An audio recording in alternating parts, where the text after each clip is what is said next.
I'm Mike Rickett.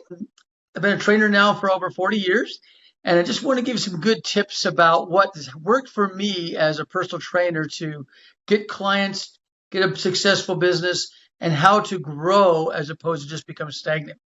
One of the things that people always look at is when is the best time to get clients? It's when you're too busy.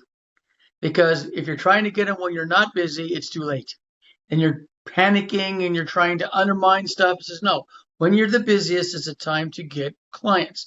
And that means just networking, setting the stage for the future. So if you have a list of clients that want to be trained with you, that's when you know you've got the right amount of clients. So there's always something in the wing in case of downtimes.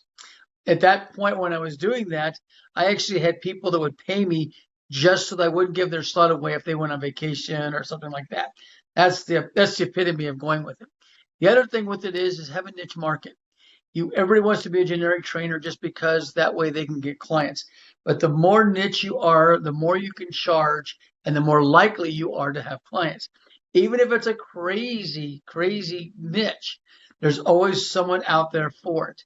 And what's interesting about that is your niche will change as you progress as a trainer. First, everybody wants to be an athlete. Oh, I want to train athletes. And when you start training them, they don't want to pay. They think you owe it to them. It's just a nightmare. And so when I changed this, everybody's an athlete. Maybe you're a domestic athlete or you're a corporate athlete, whatever it is. So everybody's an athlete. It's just the professional athletes have nothing in the game.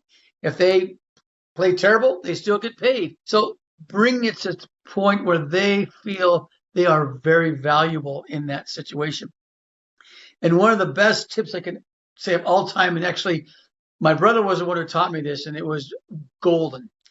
And he goes, well, what do you want to work with? Go to that person and ask them if they want to train, and maybe even do training for free just to get them hooked on it. And he had a particular client that was a real pain in the butt, but he's decided, I'm going to the golf course and I'm going to find out who's the mover and shaker of the golf course because they have money, time, desire, and egos. Good client. This guy was the one who everybody wanted to play with. And so he called him up and said, hey, I know you play golf. He says, I'm a personal trainer. I would love to train you. He says, I'll tell you what, I will train you for free for the first month. And I guarantee you'll drop 2 strokes on your game. I don't need no stupid trainer. That's just a bunch of dumb things. It's ridiculous. And he goes, great. Then I will train so-and-so and so-and-so and so-and-so you play with, and they will start beating you. He's like, oh, well, I'll give you 1 month. That's it. Okay, fine.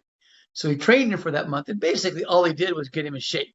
So at the last of the games, he was doing better, and he actually dropped 4 strokes off his game. And within a matter of months, my brother's schedule was completely full, and he didn't even mark it. He goes, you're the guy that trained him? Oh, my gosh, I want you to train me too. And that's where we got all of our business ties. It was just a snowball effect by finding the one person you want to work with. And maybe you call 10 people you want to work with. Just do it. It's the old cold call personal thing will get you a lot more than trying to put everything out there on a website and trying to get search engine optimization.